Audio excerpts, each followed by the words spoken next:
Asalaamu calaykum kusoo dhawaada channelkeena Abka Media. Muuqaalkana waxa uu ku saabsan yahay dhiso. Intaan muuqaalkana gudgelin marka hore like noo saar. Fadlan haddii channelka ku subscribe subscribe noo saar. Gambalka noo furo si uu kusoo gaaro muuqaal badan soo dhigno. Waa dhiso mudan in laga feejignaado khiyaanada.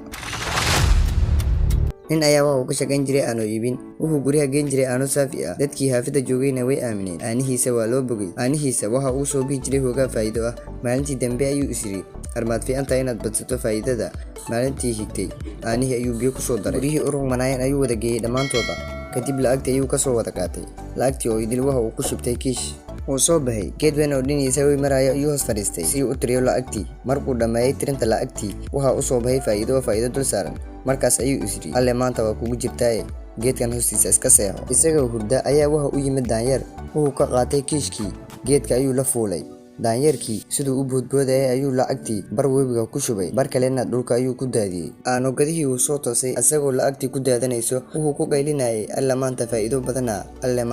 badana markii lacagtoodii dhulka ka gurtay ayaa kiishkii needda ku soo dhacday wuu raadiyey wuguna waayay kadib geedkii ayuu fiiriyey wuxuu arkay daanyeer oo kiishkii ku ciyaarayo intuu yaabay ayuu lacagtii gacanta ugu jirtay tiriyey weliba waxa uu arkay intii maalin walba uu faa'iidi jiray inta qosday ayaa waxa uu yidhi maalka aanoolaha waxa iska leh aanoolaha maalka biyuhu qaaday waxa iska leh biyaha